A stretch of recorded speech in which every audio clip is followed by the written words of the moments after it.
Bueno, mi nombre es Marcelo Carosi y esta es parte de una serie de entrevistas en relación al teatro callejero en América Latina. Estamos en Medellín, esto es el Teatro de la Sucursal y hoy es 17 de julio del 2019. ¿Te puedes presentar, por favor? Soy Lucía Agudelo Montoya, pertenezco a la Barca de los Locos, grupo fundado en 1975 por Bernardo Ángel Saldarriaga. Hice estudios de sociología en la Universidad Pontificia Bolivariana y fui docente durante 11 años, pero sentí que el teatro era lo mío y al encontrarme a Bernardo Ángel Saldarriaga me he dedicado por completo al teatro, rompiendo con la academia. ¿Dónde naciste? Nací en Támesis, en el departamento de Antioquia. Vivo en Medellín desde hace unos 50 años. 50 años. ¿Y qué recuerdas de esos años de infancia? El teatro me llega precisamente en la infancia, debido a que mi mamá sentía el teatro también, era actriz en su pueblo, en Santa Fe de Antioquia, y mi papá, siendo docente, siempre tuvo grupos de teatro que ensayaban en nuestra casa. Los corredores de una casa antigua se convirtieron en los lugares de ensayo. Siempre tuvo dos grupos, un grupo con la gente adulta y un grupo de estudiantes, y con ese grupo de estudiantes recorría diferentes pueblos llevando el teatro también a otros lados. Entonces sentimos siempre la emoción de la escena, que era reconocer un texto cuando se iban los actores de mi papá, y cuando mi madre actuaba nosotros sentíamos que ya era nuestro momento y comenzábamos a repasar los textos que mi papá había trabajado con los actores, y luego venía el sueño, imaginar que uno estaba en un escenario, y de hecho siempre estuvimos en un escenario porque también nos gustaba cantar. Entonces, antes de pertenecer a un grupo de teatro, con mis hermanos cantábamos y nos montábamos al escenario y disfrutábamos de estar frente a un público, comunicarnos con ese público.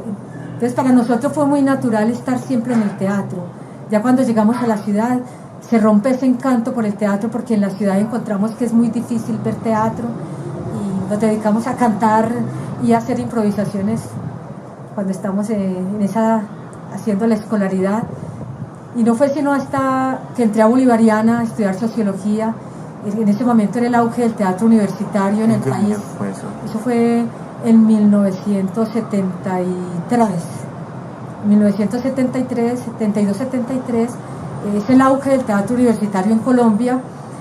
Digamos que los actores, cuando se refiere a cómo llegaron al teatro, le dan mucha importancia al teatro universitario, porque el teatro universitario fue un teatro muy politizado, que recogía toda la problemática de la sociedad colombiana. Era la controversia que se daba entre los grupos de izquierda enfrentados a la derecha. Entonces, todo ese teatro estaba asignado precisamente por un pensamiento político. Entonces, para mí fue como la oportunidad de volver a sentir el teatro. Y cuando traté de hacer teatro en la universidad, me encontré con el escollo de que yo sentía que para mí unas tesis que decía tal o cual grupo de izquierda no desarrollaban algo que para mí tenía que tener el teatro, y era desarrollar también la interioridad del hombre, que no se quedara meramente en diciendo cómo se va a hacer la revolución, o si el grupo trotsko o el grupo maoísta o el grupo leninista tienen o no la razón o tienen la estrategia para llegar al poder, sino que yo sentía que había que hacer un cuestionamiento a la sociedad. También todas las estructuras, tanto las estructuras religiosas como las estructuras políticas, como todo lo que conforma ese aparato que algunos llamaban como Althusser en ese momento, los aparatos ideológicos del Estado.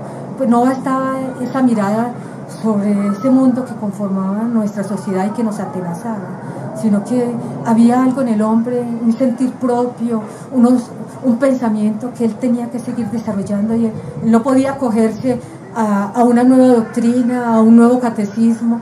Entonces, por eso cuando yo estuve frecuentando el teatro universitario, para mí fue muy importante que nosotros los universitarios en ese momento nos aunáramos y nos encontráramos en la calle agitando unas tesis y que la universidad privada, que en ese momento era donde yo estudiaba, que era una universidad absolutamente confesional, pero que en sus áreas de filosofía y sociología nos permitíamos cuestionar lo que estaba pasando, cuestionar lo que pasaba en el Estado, lo que pasaba en las religiones, pero sentíamos que bueno, esto es muy importante hacerlo, y aunar eso que fue el movimiento universitario en los 70, en los 60, en los 70, en los 80, pero que no podíamos quedarnos en esa parte meramente política, que fue lo que pasó con esas construcciones que se pretendieron hacer con el marxismo en la Unión Soviética,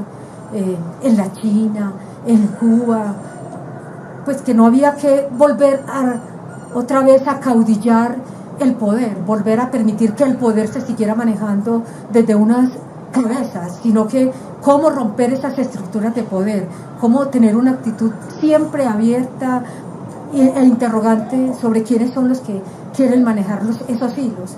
Entonces, por esa razón, esa frecuentación con el teatro universitario fue muy rápida, pero no el sentimiento con el teatro. Ese sentimiento seguía allí vivo, viendo dónde se podía desarrollar.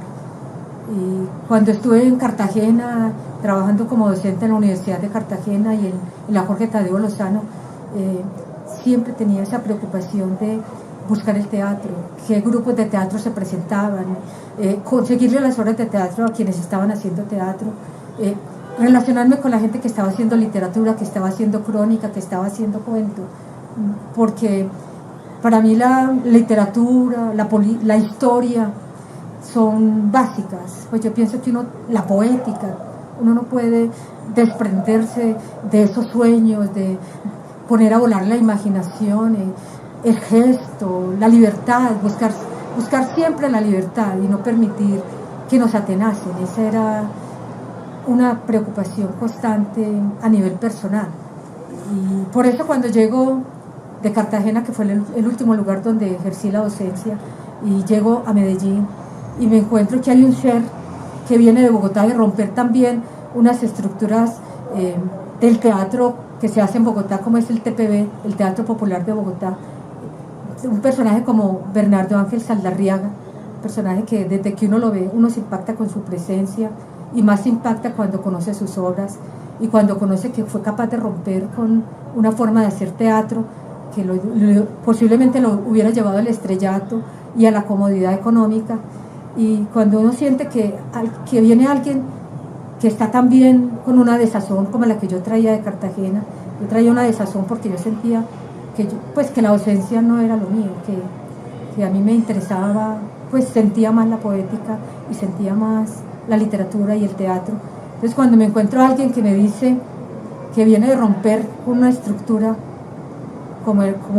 como sabía yo era el TPB, porque ya tenía referencias de qué significó el TPB en la historia del teatro en Colombia, que en principio fue absolutamente también contestatario y luego se oficializó.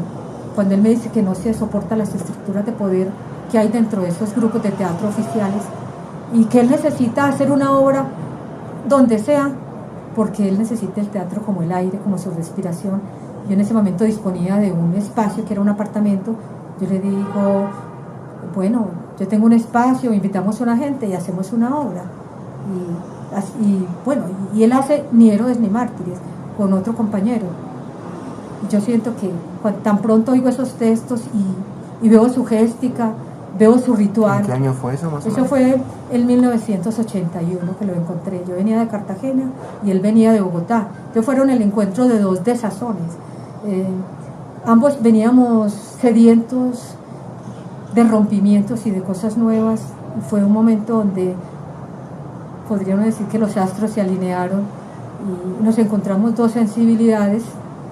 Cuando yo veo esa obra, yo quedo absolutamente asombrada, aunque ya conocía de la Barca de los Locos en la ciudad, porque ya había tenido alguien que estuvo en la barca y que me hablaba maravillas de cómo se había sentido, de que no necesitaban escenarios para hacer una obra, de que bastaba que alguien dispusiera un espacio y podía hacer una baldosa, 4 baldosas o un lugar muy amplio, y ahí se hacía la obra.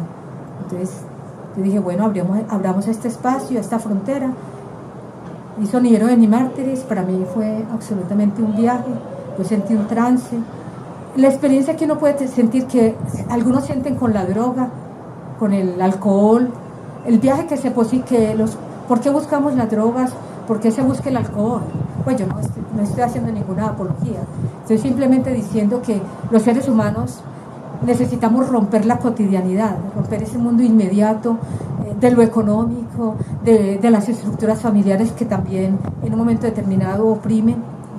Entonces, de esos medios, de un medio social también condicionante. Entonces, lo que uno encuentra, lo que la gente busca en el alcohol, lo que la gente busca en la marihuana o en otras drogas más fuertes, yo lo vine a encontrar cuando vi la obra de Bernardo, Ni héroes ni mártires. O sea, uno sentí un viaje, que no había, o sea, no había necesidad de tomar ninguna droga, no había necesidad de consumir alcohol para uno sentir que respiraba, sentía de otra manera, pues que él lograba un trastorno con la manera de hacer teatro y de romper algo que yo no había visto nunca, romper los espacios y romper la relación con el espectador. Este teatro establece una relación muy directa con quienes asisten a la obra, que ya dejan de ser espectadores para tomarlos como actores. En ese momento él me tomó a mí como una actriz y empezó a trabajar sobre mi cuerpo y sobre mi cerebro, y yo sentí el viaje. O sea, yo no necesitaba de ninguna sustancia externa para sentir que podía viajar, porque este teatro posibilitaba ese viaje.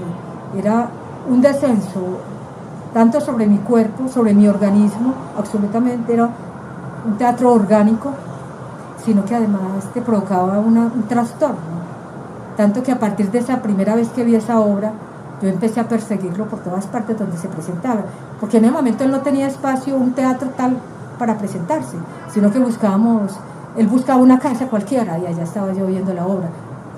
Encontrábamos otro espacio diferente, allí estaba viendo la obra. Entonces eso para mí fue alucinante, pues verlo a él significó, a mí me marcó la vida, y inclusive yo dejé de pensar en que somos hombres o somos mujeres o somos transgénero.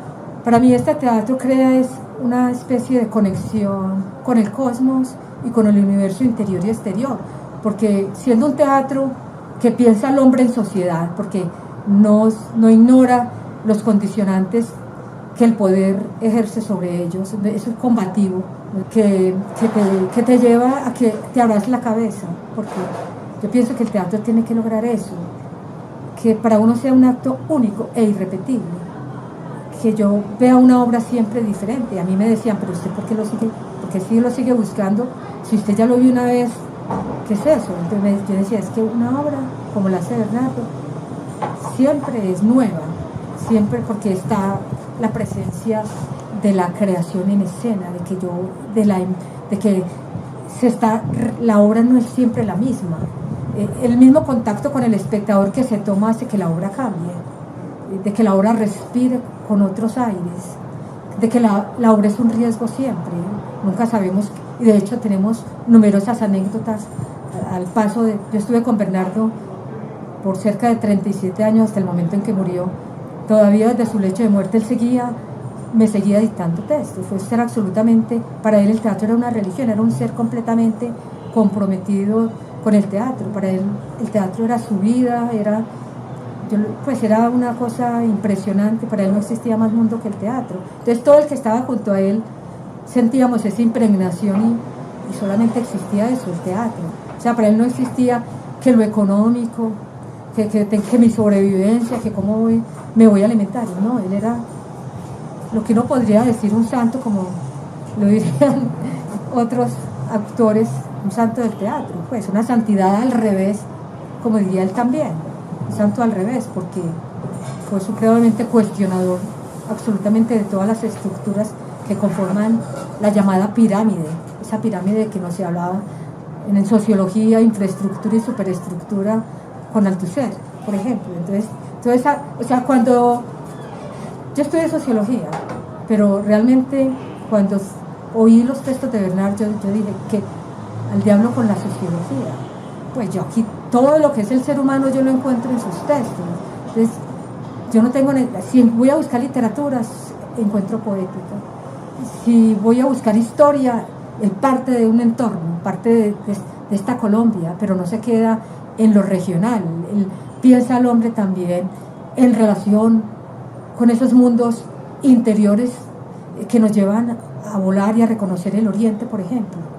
Pensar en el yoga, pensar en el Buda, sin ser budista, sin alinearse con ninguna religión, supremamente cuestionador de todo quien quiera, de todo aquel que quiera ser depositario de una verdad, mantener un interrogante siempre abierto, tanto sobre el medio como sobre el mismo, porque no fue un ser completamente anarquista. Pues para mí, si yo voy a pensar en anarquismo, pienso en Bernardo Ángel Saldarriaga, porque tenía supremamente claro el asunto de la no propiedad, tenía supremamente claro el asunto de la relación con los otros de una manera igualitaria.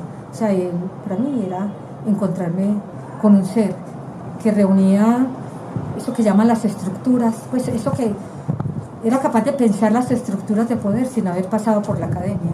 O sea, lo que la sociología y la politología y la filosofía y todos los ismos desarrollaban, él podía en su cuerpo y en su mente darle paso a todas esas historias y a través de esas historias demostrar cómo se incrustaban esos aparatos que llamaba Althusser aparatos ideológicos del Estado. El marxismo, todo lo que el marxismo, todas esas tesis políticas que se agitaban en los años 60, 70 y que todavía continúan agitándose en algunas izquierdas, y todo el cuestionamiento también a la derecha, porque no soportó nunca el autoritarismo, ser completamente antiautoritario. Pues él no permitía ni un pensamiento, pues él perseguía hasta un pensamiento cuando a uno se le instalaba una pequeña partícula de autoritarismo en uno, de esas secuelas que a uno le quedan de la academia. Era un combatiente a muerte de esas estructuras de poder que a uno se le instalan inconscientemente. Entonces, por eso yo en él siempre vi pues un ser especial, pues por decirlo de alguna manera. Y a mí, o sea, desde que yo lo vi yo me impacté, porque yo no pensé que pudiera existir un ser así. O sea, no era solamente la relación del hombre con la mujer, no, pues, porque yo pienso, por eso no, cuando hablo de él no me estoy sintiendo que como mujer esté dependiendo del macho como muchas feministas dicen, sino que hay seres que dejan una estela, que hacen un rompimiento de tal naturaleza que uno queda seducido. Y si ese ser abierto a eso, ¿por qué pensar qué sexo tiene? A mí lo del sexo nunca me ha preocupado, si es hombre, mujer, transgénero, somos seres humanos. Pues partir de una cosmovisión de donde el ser humano está consigo mismo y con los otros en una relación de igualdad, porque es ante todo relaciones igualitarias. Yo nunca con Bernardo me sentí en una relación desigual. Si los textos que Bernardo escribió recogen esas luchas de los seres humanos en todos los ámbitos, porque no basta decir, como dijo el marxismo, que es la infraestructura la que lo determina todo, ¿no? Ahí los seres humanos estamos hechos de una cantidad de partículas, de una cantidad de poros, de una cantidad de asuntos en nuestro inconsciente, pues que hay que desentrañar, y siempre seremos un misterio. Entonces ver el teatro como misterio es lo que le interesó siempre a la Barca de los Locos, y no quedándose en un teatro intelectual, porque en principio nos dijeron que estas obras eran para intelectuales, pero no, pues no vamos a decir que son textos fáciles, pero es que los seres humanos tenemos las condiciones para acceder al conocimiento. ¿Por qué seguir diferenciando los estratos? Pues ¿por qué pensar con estratos? Entonces por eso fuimos al Parque de Bolívar, porque nos dimos cuenta que no cabíamos en ningún espacio. Los intelectuales decían que éramos demasiado arrojados, que éramos inmorales, que éramos demasiado atrevidos, en fin, que eso no se podía hacer, pues que lo que nosotros hacíamos era inmoral. Pues, de hecho, nosotros fuimos tachados fue de inmorales, y por eso nosotros no figuramos dentro del teatro oficial colombiano. Siempre hemos estado como un teatro marginal. Volviendo un poco a la infancia, ¿cuáles eran tus orígenes? No, perdón, no tus orígenes, ¿cuáles eran tus héroes en ese momento? primero que todo, la ventaja de un pueblo hermoso como fue Santa Fe de Antioquia. Nuestra generación, la generación nuestra, la generación de los 20, de los 30, de los 40, yo soy de la generación de los 52, pues ya de una vez estoy diciendo cuánto tengo. Esa generación fue una generación privilegiada porque recibimos mucha tradición oral y mucho trabajo corporal también. Pues yo tenía una abuela que todo el tiempo estaba haciendo, estaba gestualizando, estaba moviendo su cuerpo, estaba contando historias impresionantes. No sé de dónde sacaba todo ese arsenal, digo arsenal, y eso es de las armas, pero digo era porque para uno eran dardos que se arrojaban a la imaginación y que te obligaban a ver la vida de una manera distinta. Pues no podías tener un comportamiento igual oyendo esas historias y no podías pensar como se piensa ahora de una forma tan cositera, ¿sí?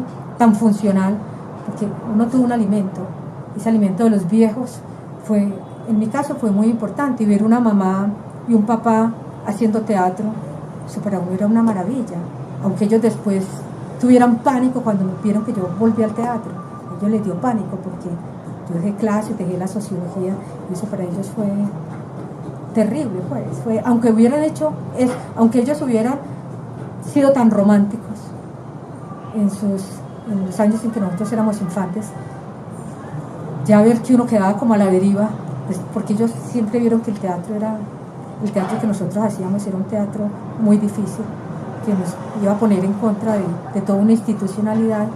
Entonces íbamos a vivir una vida muy azarosa, a pesar de que tratamos de no comentar mucho lo que hacíamos a nivel de mostrar los textos y eso, mantener cierta incógnita sobre cuál era la dificultad por la cual, digamos, en un momento determinado fuimos tan señalados. Aparte de tu papá, tu mamá y tu abuela, ¿cómo se componía tu familia? 10 hermanos, 9 hermanos más, conmigo 10. Eran uno tras otro y nosotros siempre estábamos inventándonos veladas. Nosotros armábamos escenarios Eran todos artistas, digamos. Los tres primeros recibimos más esa influencia. Los otros ya fueron más funcionales, fueron los que fueron más tomados por la ciudad, por Medellín. Los tres primeros siempre somos bichos muy raros dentro de la familia. Mi hermano, por ejemplo, hace documentales. El último documental sobre nosotros lo hizo mi hermano cuando Bernardo ya estaba muriéndose. Entonces él logró captar esos momentos en que Bernardo se estaba yendo y tomar una de las últimas funciones que hizo en el Parque de Bolívar. Pues ya cuando Bernardo ya sabía que le quedaban pocos días de vida, pero él hasta lo último hizo teatro, hasta que ya no pudo mover el cuerpo. Y escribió hasta que ya no podía, si no podía gesticular, hablaba por señas para que yo tratara de comprender qué estaba diciendo. Después fue muy dramático, o sea, él fue dramático de principio a fin, pues su obra la hizo de principio a fin, desde siempre. Y con cada quien que se encontraba, transmitía ese amor por el teatro.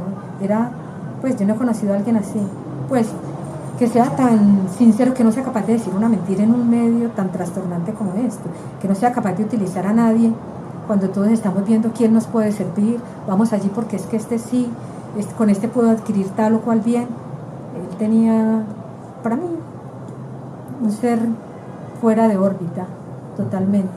Y si a él la muerte de Olio fue porque no podía seguir escribiendo y actuando, por lo menos en este tiempo. No sé la reencarnación que hará después, si nos volveremos a encontrar, no sé. Pues está ahí abierta esa pregunta. Cuando te digo teatro callejero, ¿qué es lo primero que te llega a la cabeza? Bueno, cuando me dicen teatro callejero, me viene a la cabeza el primer teatro callejero que vi en Cartagena, el Taller de Colombia. Yo estaba de profesor en la Universidad de Cartagena, llegó un grupo con todo su parafernalia, yo lo vi desde el balcón y yo dije, y me dijeron, esto es teatro callejero. Yo dije, sí, es teatro callejero porque interviene en los espacios, porque para mí el teatro callejero no es tanto el que se presenta en plaza pública o en parque, sino el que es capaz de intervenir cualquier espacio de la ciudad, de las ciudades y del hombre, porque es que uno está interviniendo siempre. Cuando uno habla, uno interviene al otro y lo contagia, porque se trata de contagiar. Pues si uno habla, debe hablar es por pasión, no por formalismo, por romper con la palabra convencional y formal, que de que somos allá seres que tenemos una estructura tal o cual. No, nos vamos a intervenir, yo te oigo, me oyes y nos estamos comunicando y estamos ahí, cada uno, si se puede hablar de aprendizaje es en ese sentido, cuando yo permito que mi alma esté en tu alma. Si mi alma no está en tu alma, estamos distantes. Entonces yo encuentro el teatro callejero la primera vez en Cartagena y lo veo desde un balcón, pero no había pensado mucho sobre el teatro callejero. ¿Te acuerdas la obra? No, no la recuerdo. La cabeza de gurú, no, pero no estoy segura, no, hace tantos años, sí.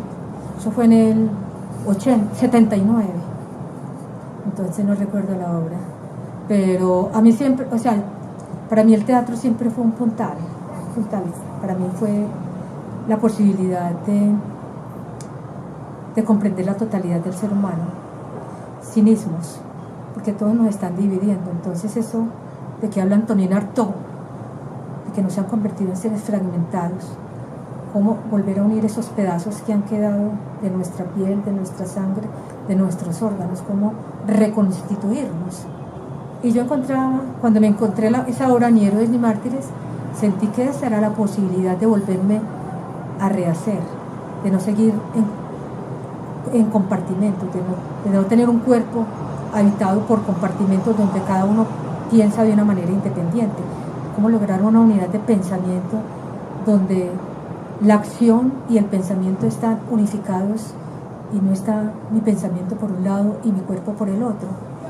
Es la preocupación principal que yo veía en el teatro con el cual Bernardo Ángel logra realizar su dramaturgia, el teatro de la barca de los locos, es eso de volver sobre el cuerpo, más que sobre los objetos. Bueno, un trabajo con los objetos que son fundamentales, que para él era un preciosista del objeto y del manejo del espacio. Hay que tener una preciosidad que no puedo decir que yo la haya conseguido. Estoy en esa búsqueda. Cómo el objeto que yo llevo a escena es un objeto que tiene vida y cómo mi cuerpo se convierte también en el centro nervioso alrededor del cual el texto se incorpora y no deja de ser, no romper con ese texto que sale de otro lado, que es el texto recitativo, como que mi cuerpo y mi palabra se unen para expresar un sentimiento que sea verdadero, porque no es un teatro que vaya a representar ni a otros, ni vaya a representar verdades, ni vaya a representar conflictos psicológicos, ni siquiera conflictos sociales. Hay una metafísica en este teatro, una metafísica con una palabra poética que pone en movimiento un cuerpo y que lo pone en movimiento, pero no para que el actor se regodee con eso, sino que para que tienda lazos con los espectadores y permita que ellos reciban esa savia, porque es una savia que si se recoge te cambia, por lo menos tener esa posibilidad de que cada quien piense por sí mismo, porque estamos siempre pensando de que los otros nos den el pensar, son los otros los que nos dicen cómo hacer, cómo actuar, cómo movernos. Entonces, que el cerebro desarrolle una revolución de tal manera que puedas pensar por vos misma, eso ya es el logro mayor dentro de una sociedad absolutamente mecanizada, consumista y seguidista, y además frívola, porque si estos tiempos se diferencian de los otros, de los tiempos que nos tocaron, es cómo la frivolidad ha alcanzado el máximo desarrollo y cómo los medios de comunicación, y en particular ahora el internet, los computadores, que pueden ser puestos a nuestro servicio. Es que nadie niega lo valioso que puede ser un video, lo valioso que es una cámara, lo valioso que es poder acceder al computador, pero si vas de una manera mecánica, si te dejas que eso sea un nuevo adoctrinador, no estamos, pues, ¿en qué estamos? Pues continuamos en ese automatismo que nos lleva a que cada vez seamos menos humanos, más robotizados. Y de hecho el cine también ha caído en esas, pues. Todas las artes en general andan en esa insensibilidad, donde lo que importa es por cuánto vendes tal o cual producto. No importa quién seas vos, no interesa. pues vos como tal no existís, vos sos un engranaje más de una gran maquinaria que ya no es ni nacional sino transnacional. Ya son las multinacionales las que nos establecen los sellos de cómo pensar, qué consumir, cómo movernos y cómo vestirnos y cómo hablar. Si piensas en tu primera obra de teatro callejero, ¿qué es lo que te viene a la cabeza? ¿Cuál fue, digamos, primero, cuál fue tu primera obra que recuerdas y qué es lo que recuerdas de ella? Bueno, este es un teatro muy particular, como ya lo decía, y es que cualquier espacio es propicio. Entonces, lo primero que yo sentí fue que se podía hacer en un apartamento una obra como Ni héroes ni mártires, y luego lo que ya conocí era cómo se rotaban las obras en las mismas casas y no estaba pidiendo un escenario como tal con tal o cual dimensión. Y cuando me encuentro a Bernardo, lo primero que le hace es, bueno, vamos a relacionarnos con el teatro, que es la única relación que para él es válida. Para él no existe más relación que desde el teatro. Si le hablabas de otra cosa, a él no le importaba, sino en relación con el teatro. Entonces, la primera experiencia bella que yo tengo es un viaje que hago con él a un pueblo de Caldas, un pueblo muy particular, Pácora, donde es invitado por un grupo de títeres que quiere llevar como grupos culturales a Pácora, que es un pueblo bien tradicional de Caldas. Caldas es uno de los departamentos más tradicionales de Colombia. Entonces yo los acompaño en ese viaje. En ese momento Bernardo ha logrado reconstituir el grupo con Quique Márquez, que es el compañero más fiel que él tiene y que tenemos después en la Barca de los Locos hasta su muerte, y otro compañero más que lo acompaña, y el amante de nuestro compañero Quique, que es el más fiel al grupo. Entonces vamos a Pácora y el escenario de que disponemos es un convento. Entonces, un convento en el cual no sé cómo se logra en una sola noche tener a un público cautivo, y eso es lo que me maravilla, y se logra hacer la obra que yo por primera vez veo y que me va a marcar en primera instancia como primera obra para hacer, y es La Monja. En ese tiempo se llamaba La Monja y el Cristo, una obra con la cual Bernardo hace irrupción en el teatro en Colombia. Y ¿eso en qué año fue? Él es en Pácora. ¿En qué año? ¿En qué año estuve en Pácora? En 1981, al poco tiempo de conocerlo. Fue el primer viaje que yo hago con el grupo sin ser actriz. Entonces, pero me impregna, o sea, es un viaje para mí muy importante, porque no solamente convivo con el hombre en cuestión que me impacta, sino también con el actor. Yo no digo director porque él nunca quiso que lo llamaran director. Él estaba en contra de las estructuras de jerarquía de actores, directores. Él era un inspirador.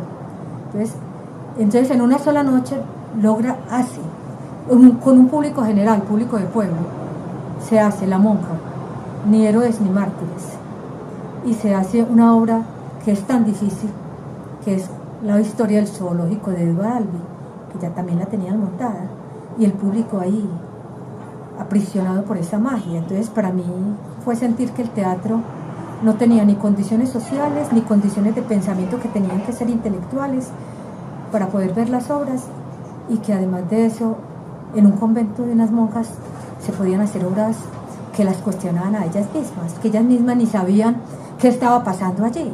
En medio de la obra, a nuestro compañero, que yo como todavía no estaba haciendo de monja en esa obra, sino que la hacía un hombre, que además era un gay, que era muy interesante porque él había ido con su pareja, y fue un ser que, digamos, rompió con todos los esquemas, tanto también a nivel de actuación como de vida. Quique Márquez, Carlos Enrique Márquez.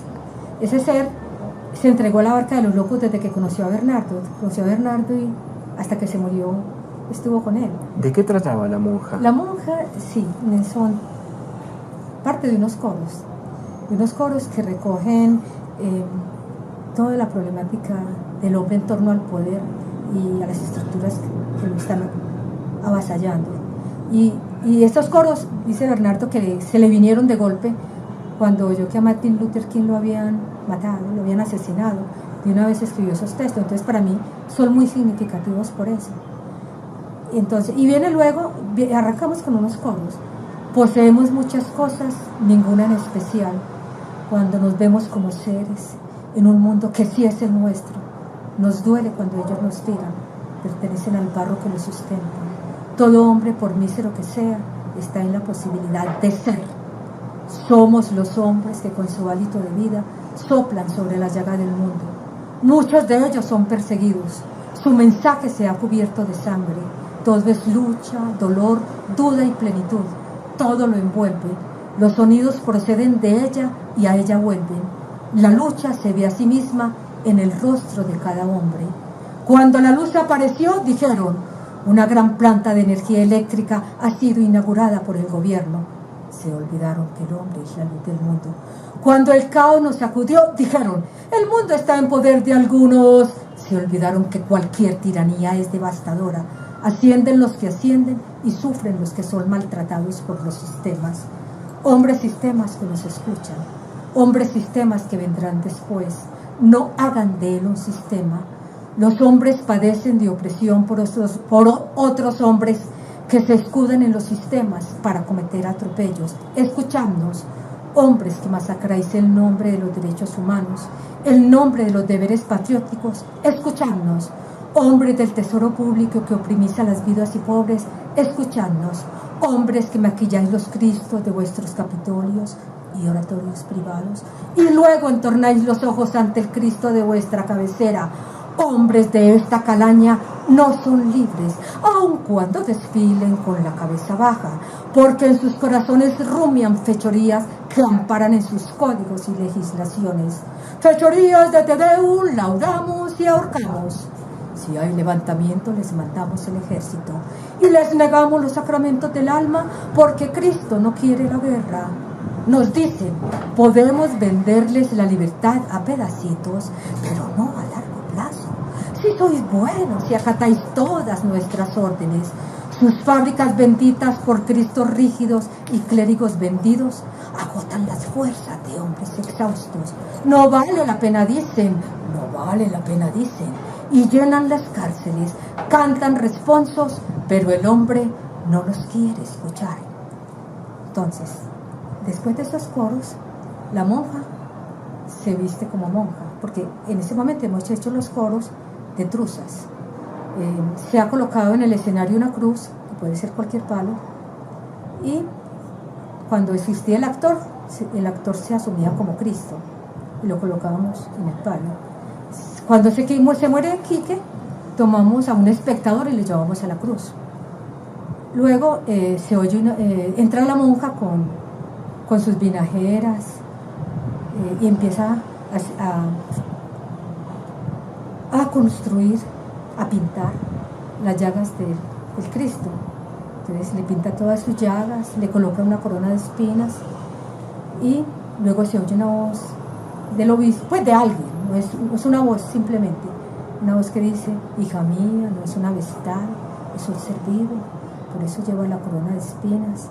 Observa su cuerpo llagado por los pecados de los hombres. Observa su cuerpo llagado por los pecados de los hombres.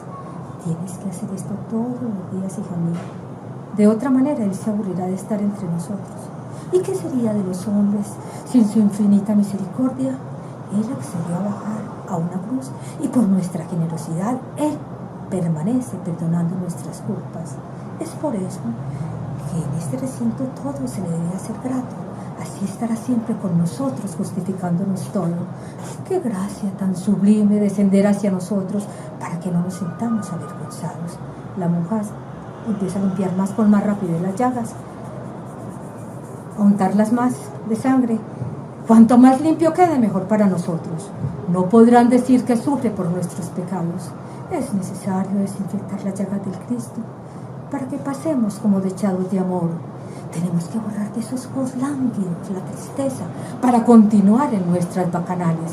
Si no podemos matar el Cristo interno, limpiemos las imágenes. Porque ¿qué son estos antros? Sino lugares donde se maquillan los Cristos para que su voz, para que sus voces no nos hieran las conciencias. La monja se detiene, lo observa, empieza a sonar una música que en principio es una música celestial, luego se convierte en una música demoníaca que la va tomando a ella. Al Cristo se le ha despojado de su ropa. Si es el actor, está desnudo, y si es un espectador, hasta donde se deje. De hecho, en Bogotá llegamos a desnudar completamente al Cristo. Entonces la monja comienza, la música la va transformando, la trastorna, y ella comienza a danzar y a quitarse la ropa. Entonces va danzando alrededor del Cristo, se baila junto a él, viene un encuentro sexual, pues, digamos así, entre la monja y el Cristo. Caen en el piso, convulsionan y todo aquello, y en un momento determinado tocan a la puerta y aparece el obispo. El obispo viene con todos sus arreglos, con una casulla muy bonita, roja, con una mitra roja, toca la puerta, la monja está todavía desnuda, tiene que acelerar para vestirse, llevar el Cristo de nuevo a la cruz, ponerle la corona, y ya comienza la conversación entre el obispo y la monja. Y si está el actor responde. Si no está el actor, la monja se toma los textos del actor. Entonces, hasta que la monja inicia esa conversación, y la monja se insubordina contra el obispo después. Pues vienen, al comienzo es complaciente con la jerarquía, pero luego ya de la relación que ha tenido con el Cristo y todo aquello, ha quedado del lado del Cristo. Entonces ya entra en una complicidad con el Cristo, que tiene unos textos, y cuando el Cristo no está, pues la monja lo dice. En todo caso, ya luego entra el obispo, pues viene un paroxismo entre la monja y el obispo, y una insubordinación.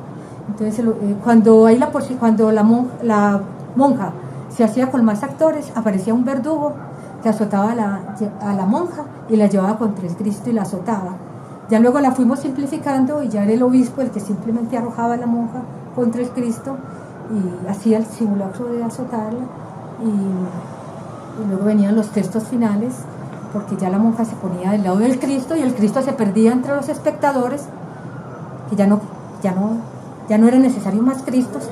Entonces el obispo tomaba un espectador como Cristo de nuevo y lo llevaba a la cruz, y empezaba la monja, la obligaba a que lo volviera a ungir, y ya luego todo terminaba. Después de eso quedaba una imagen evocativa con los últimos textos. De tal manera le golpearon sus espaldas que hilos de sangre bajaron a los fértiles valles de las almas, y por toda la tierra se esparció el clamor de una hija de Cristo, casta y mártir. Pero el hombre ya no estaba con ellos. Su martirio significó mucho para la iglesia, pero en los mundos sutiles nada se supo de esta doncella. El hombre amante sigue, pero no como lo imaginamos, de una manera distinta. Muchos han venido y han visto su cuerpo, pero no los cuerpos que todo lo penetran. Entonces, Bernardo escribió esa obra en los 60.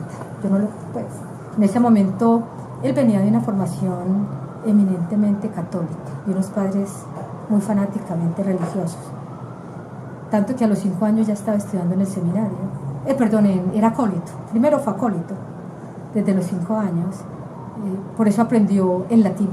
Él manejaba muy bien el latín, y en las obras siempre aparecen textos en latín. En la mayor parte de las obras hay una remembranza, no solamente con el latín, sino con el ritual, porque este es un teatro eminentemente ritual. Están las velas, siempre hay un incensario en escena. Bernardo, como fue acólito, pues lo manejaba a la perfección. Se incensa no solamente a los espectadores, sino a los actores.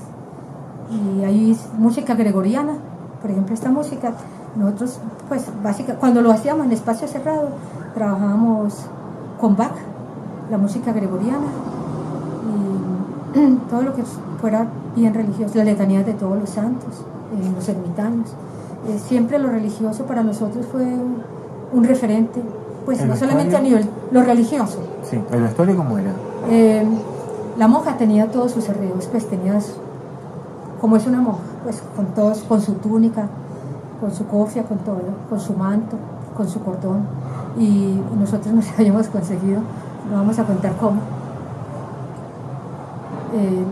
una casulla, nos conseguimos sotanas, la mitra sí se hizo, y el incensario lo conseguimos desde que empezamos. Pues Bernardo siempre tuvo vestuario religioso, y cuando entraba como obispo él decía, en ese tiempo tuvimos un cardenal muy macabro, Alfonso López Trujillo, que acompañó mucho a Juan Pablo II, al anterior papa.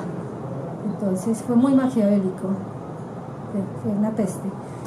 Entonces siempre que Bernardo entraba decía Alfonso López Trujillo, cardenal, y cardenal de Colombia, porque fue cardenal. Entonces, siempre, de hecho, nosotros con él tuvimos problemas, porque hicimos una función en Fredonia en los 85.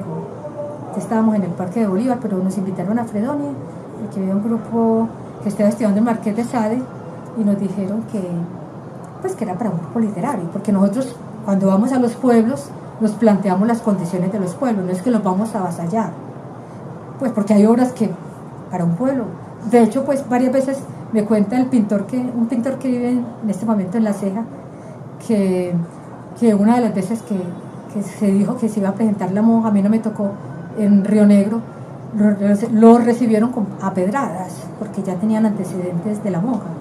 Entonces, pues de hecho, siempre, cuando yo conocí la Barcas, cuando yo incluso los iba a presentar en el apartamento, me hablaban de, uy, ¿cómo los vas a presentar allá? Son escandalosos, se desnudan, hacen orgías. Y yo, ¿cómo? ¿Qué me importa? Pues, yo quiero el teatro, voy a ver qué es lo que hacen. Pero a mí me hablaron de orgías, pues había un imaginario, sobre la Barca se creó un imaginario de orgías, de irreverencia, de blasfemos. Pues, de hecho, los textos no podemos decir que no ataquen las estructuras. Una estructura religiosa que ha sido una estructura de poder de toda nuestra vida, y el mismo Bernardo le tocó en carne propia recibir ese bautismo de sangre al estar siendo acólito, al estar en el seminario. Ni héroes ni mártires. Ni héroes ni mártires. ¿Tiene relación con la monja en no, qué sentido? Esa es otra obra. O sea, la monja de por sí creó todos unos aspavientos, tanto que antes de la Barca de los Locos, Bernardo siempre tuvo grupos de teatro. O sea, la vida de Bernardo fue teatro. Para mí el mejor actor de Colombia, lo digo yo, ante cualquiera, es Bernardo Ángel Saldarriaga. Y o sea, yo lo coloco como epígono, no solamente a nivel de Colombia, sino a nivel mundial. Yo lo veo muy en relación con Marlon Brando, con Al Pacino, porque para mí son grandes actores, con Klaus Kinski, con el cual tenía mucha semejanza en la actuación, en la gestualidad y en su locura. Bueno, siendo Bernardo, digamos, más considerado con los directores con los cuales trabajó en cine. Bernardo era muy delicado. Primero escuchaba y luego ya decía, mi propuesta es esta. Que es que sí era más avasallador. En todo caso, ¿quién más que Bernardo podía conocer, que estuvo en el seminario, que estuvo primero como acólito, que le tocó conocer la institución religiosa por dentro? ¿Y quién más podía hablar de la institución religiosa que él? Que tenía una madre que lo levantaba a las 4 de la mañana a que asistiera a padres neuróticos, como él decía. O sea, la obra ni héroes ni mártires tiene relación entonces con la religión, ¿o no? Sí, lo que pasa es que todo el teatro de Bernardo, puede uno decir que está asignado por un pensamiento metafísico, donde cada obra en particular tiene su espacio. Por ejemplo, la monja desarrolla ese asunto de la relación de un obispo, la monja, con un Cristo y con los espectadores. Ya ni héroes ni mártires es como el basamento, yo siempre lo he dicho así y lo vuelvo a repetir, es un basamento como el basamento filosófico con el cual Bernardo hace la ruptura con Oriente, porque Bernardo, después de romper con Occidente a través de la monja, estuvo desde los 18 años con un grupo llamado Yogananda, un grupo oriental, que Yogananda desarrolló mucho su trabajo en Norteamérica. Allá tuvo su grupo y todavía lo tiene, todavía está allá el grupo. Entonces estuvo en ese grupo por espacio de 15 años, haciendo teatro, pero también practicando la meditación, el yoga, los kriyas. Él recibió la kriya por monjes que vinieron de Oriente. Entonces, mucho tiempo Bernardo estuvo allí, pero pensando como pensaba el teatro. E inclusive hasta la misma gente de autorrealización que se llamaba el grupo, la iba colocando, la iba metiendo, la iba involucrando en el teatro, hasta hizo teatro con ellos. Y los que manejaban, digamos, la organización se extrañaban de que, pero Bernardo viene acá y contagia a todo el mundo de teatro. Después de meditar, había una cita secreta, nos vemos en tal parte para que ensayemos. Y con ellos montó la monja. Y tuvo monjas adultas. Por ejemplo, la esposa de un periodista, que luego, madre también de una poetisa, una mujer mayor. Yo también soy mayor, pero ella en ese tiempo, pues, digamos que ya lo cogió el teatro como a los 50 años. Sin embargo, se involucró tanto en el teatro que los hijos estaban, sobre todo una hija poetisa, estaba muy congestionada, que su mamá estuviera haciendo esas locuras y la obligó casi que a salir del teatro. Y esa señora terminó, pues era como su respirador, terminó suicidándose.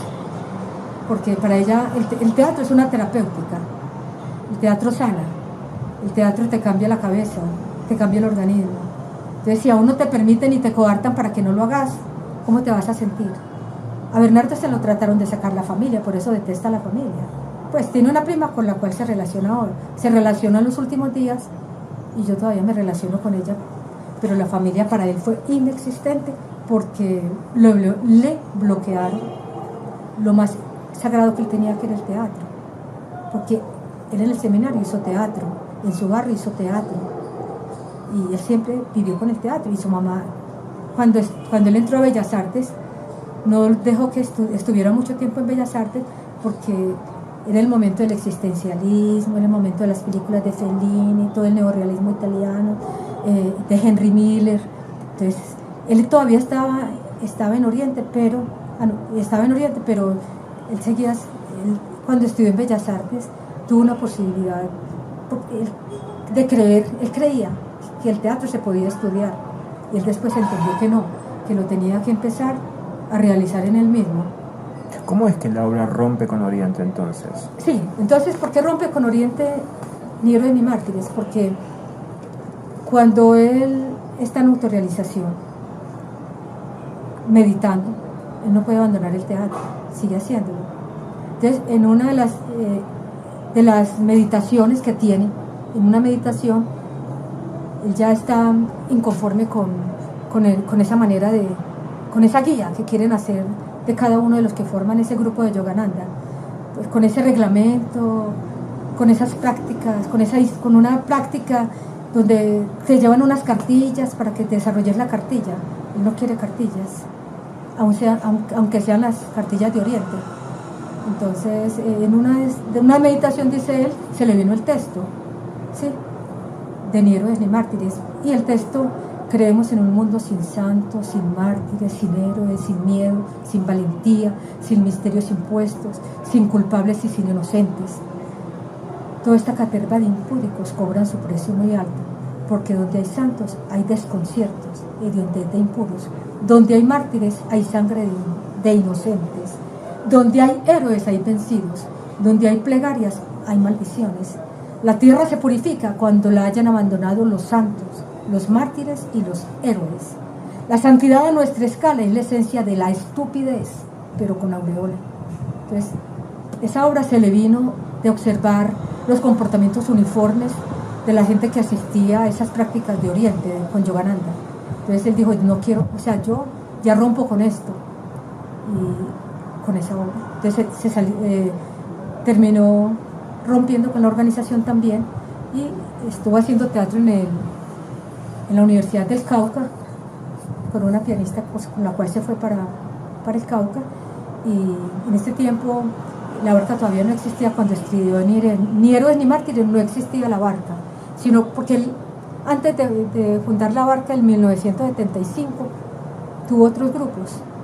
Tuvo el Foro, tuvo la Pirámide, el Foro. Toda esa historia está registrada en esta revista, la historia de los grupos, y en la biografía de Bernardo. Los diferentes grupos, inclusive pasó por el taller de la Universidad de Antioquia. O sea, antes de que se creara la Facultad de Artes de la Universidad de Antioquia, antes de que el teatro se volviera academia, porque Bernardo no creía en la academia. Pues Bernardo era un ser anárquico. Pues si queremos darle un nombre, porque los sismos con él no van, pero era un ser libre, no digamos, no hay que darle ninguna etiqueta, porque él nunca la quiso, ni nunca la buscó, ni nunca la tuvo, pero era un ser libre. Entonces para él la academia se convertía en algo restrictivo, que amarraba, que señalaba, que creaba metodologías, que creaba autores, que creaba programas. Cuando se crea la Facultad de Artes de la Antioquia, él dice: no, yo no sigo en el taller, yo no quiero ser profesor. Pues él siempre rompió con la idea de jefatura, así fuera donde fuera. Él dijo: no, yo me voy a hacer a mí mismo. ¿Qué otras obras recuerdas de los 80? ¿De qué? Sean relevantes, digamos, Del teatro en Colombia. del teatro al cual participaste, ¿no? ¿Cuál es? No, pues para mí está en primer lugar La Monja, porque fue la obra con la cual Bernardo rompe la tradición teatral de la dramaturgia en Colombia, porque ya veníamos de autores como Enrique Buenaventura, que es excelente dramaturgo, la propuesta de La Candelaria en Bogotá, la propuesta del TPB, donde él estuvo después, que fue una propuesta innovadora porque fue gente que vino con ideas renovadas de Polonia, por ejemplo, donde hay muy buen teatro, y vino a crear un teatro crítico. Y ahora, pues el TPB se terminó, ya pasó a ser otra cosa. ¿Y tus obras? Obras que las obras de La Barca de los Locos? Entonces yo recuerdo, primero que todo, La Monja, que fue con la primera obra que partí, que se presentó tanto en espacios abiertos como en espacios cerrados, tanto en la calle como en auditorios cerrados, como en el Castillo, como en el Museo de Arte Moderno, en muchos sitios. Luego hicimos una obra que fue, bueno, Ni Héroes ni Mártires, yo me demoré más en montarla, se la monté en Bogotá en una estadía que tuvimos en el 83, después de venir de Barcelona.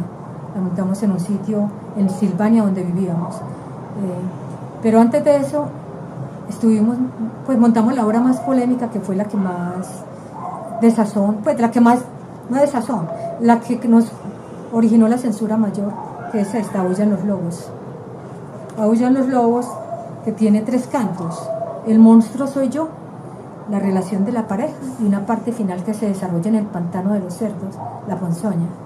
Entonces esta obra sí fue, ya digamos, clamor general, en el sentido de que era muy peligrosa, o sea, no solamente a nivel de los actores, porque los actores fueron los primeros en censurarlo. Nosotros participamos en una muestra de teatro en el 83 y fue lo que nos obligó a irnos para España, porque sentíamos que no podíamos estar acá más. ¿De qué trataba la obra? La obra es difícil saber de qué trata, pero voy a tratar de hacerlo. Pero me interesaría mucho mostrar estas fotos en la cámara, si la puede coger. Sí, las acercas ahí. No sé si estas manos te estorban. Ahí se ven, sí, se ven muy bien. Bueno, esta obra, digamos que fue la que mayor censura recibió, no por el hecho de que trabajáramos los cuerpos desnudos. De hecho, en el teatro se viene desde el Festival de Manizales, haciendo, acá también, o sea, a pesar de que se haga, el desnudo sigue impactando, no nos digamos que no. Bueno, el teatro impacta, el desnudo impacta, pero sobre todo por la crudeza, por la fiereza de los textos, por lo delirante de la obra. Es una obra demasiado delirante. Comienza con un canto que se llama El monstruo soy yo. Es el dramaturgo, el poeta, que es Bernardo, cualquier poeta, cualquier dramaturgo en cualquier parte del mundo, enfrentado a sus pesadillas y al hecho de escribir y al hecho también de sentir las presiones del medio. Entonces, la primera parte es esa, el monstruo soy yo. La segunda, una parte en los ecos que le quedan a Bernardo, porque un escritor parte de sí mismo y parte también de los otros.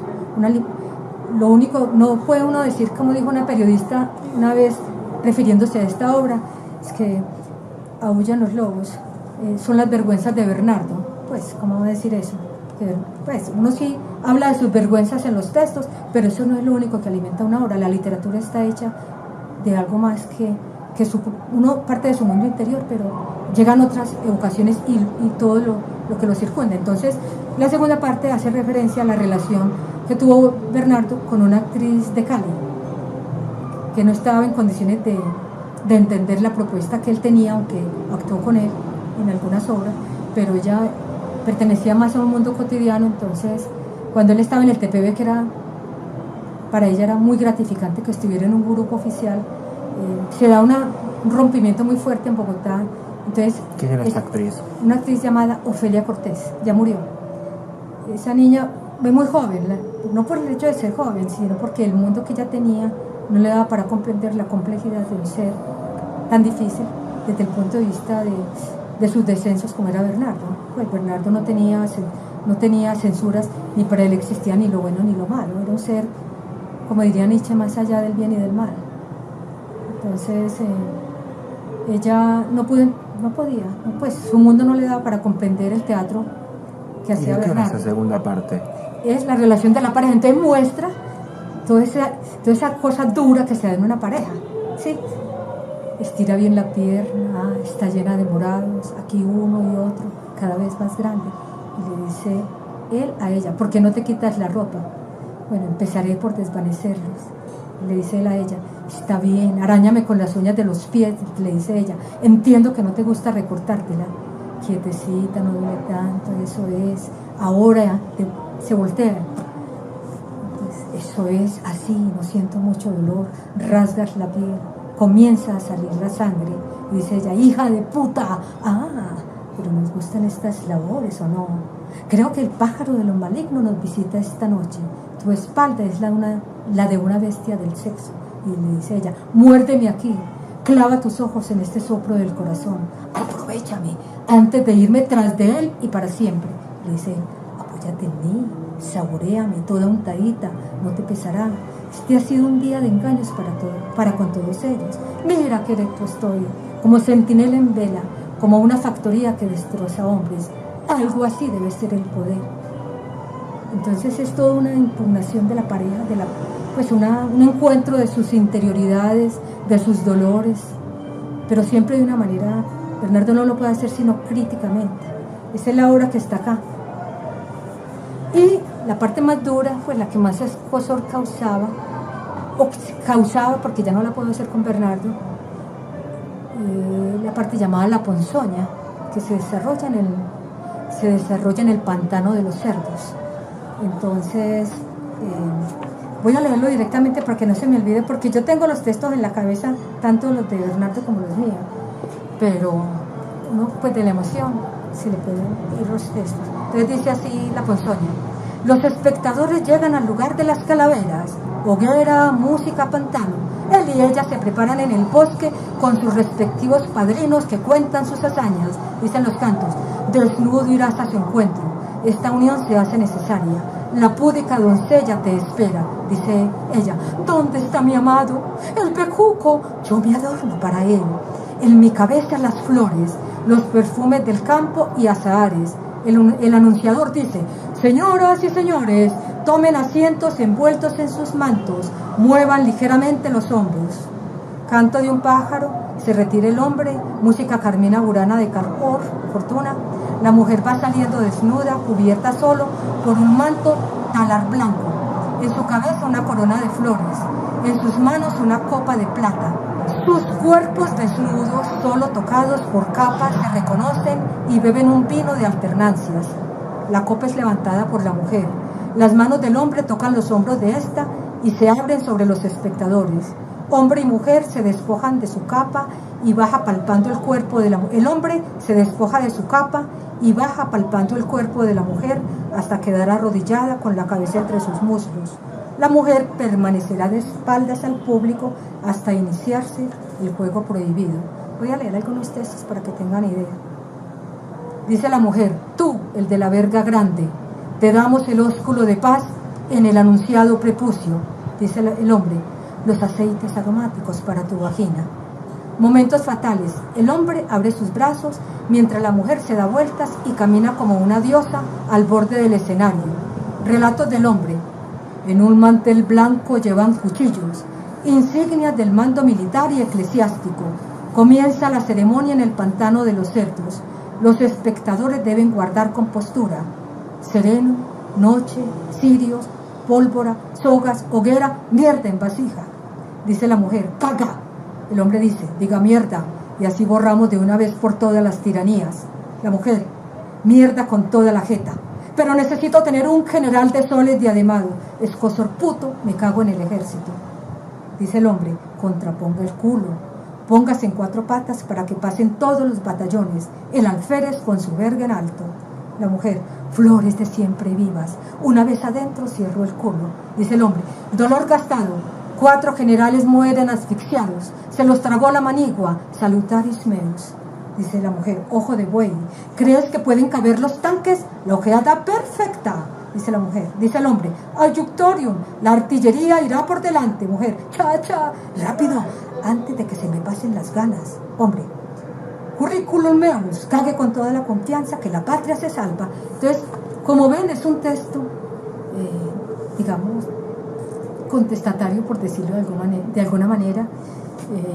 De hecho, esta obra fue hecha ante generales de la República. Tuvimos esa casualidad, ese karma. Lo hicimos en Urabá, ante un teniente del ejército que en esos tiempos, en los 90, que estaban en proceso de paz con la FARC, aunque eso no se consolidó en la época del presidente Belisario Betancur. Ese teniente se puso, pues, le dio una histeria porque además suena el himno nacional y se trabaja con la bandera. Entonces para ellos eso fue un atentado total. ¿Eso en qué año fue? El encuentro con el teniente. Sí. En el 85, en la zona de Urabá, que es una de las zonas más conflictivas del país. Hicimos un recorrido con estas obras desde Dabeiba hasta Turbo, presentándolas en espacios abiertos, algunas. Por ejemplo, ¿en cuáles? Por ejemplo, La Monja la hicimos en un batallón del ejército, con textos tan duros como esos que te dije ahora. En un batallón lo hicimos, luego lo hicimos en apartado, en Chigorodó hicimos en las calles La Monja, hicimos la danza del Averno también en una cárcel, y esta obra, Huyan los Lobos, la hicimos en una taberna donde apareció un teniente que al final de la obra se vino energúmeno. A mí no me dejó hablar porque yo era mujer. A Bernardo no sabía qué hacer con él, quería golpearlo, pero no se atrevía. Decía, cuando yo me muera me van a colocar la bandera en mi ataúd. ¿Ustedes cómo se atreven a hacer esta obra? ¿Ustedes quién los financia? Ustedes, yo no los puedo tocar, pero yo quiero tocarlos, como que decía eso. Yo quiero atentar contra ustedes, pero no puedo. De todas maneras, cuando hicimos esa obra, al día siguiente nos dijeron que nos perdiéramos de Urabá, que nos estaban buscando. Nosotros en principio nos asustamos, buscamos a quienes nos habían llevado y nos fuimos a estar con ellos el resto de la semana. No pasó nada, pero fue un viaje difícil y al mismo tiempo fue un viaje propiciador para que hiciéramos teatro en la calle, porque hasta ese momento nosotros veníamos tomándonos las universidades. O sea, encontramos en una cafetería y nos la tomamos y hacíamos la obra en medio de la gente. Así recorrimos varias universidades en Bogotá y en Medellín, pero íbamos tomando como aire ya era como una especie de preparación para el teatro en la calle, porque nosotros nunca dijimos que este era un teatro callejero. Nosotros diferenciamos que este es un teatro en la calle con un pensamiento, porque nosotros nunca dejamos de pensar como lo venimos haciendo con La Monja, o con Ni Héroes ni Mártires, o con las otras obras que nacieron al calor del parque. O sea, después llega al parque, ¿no? Llegamos al parque en el 85. Después de haber estado en Urabá en el 84.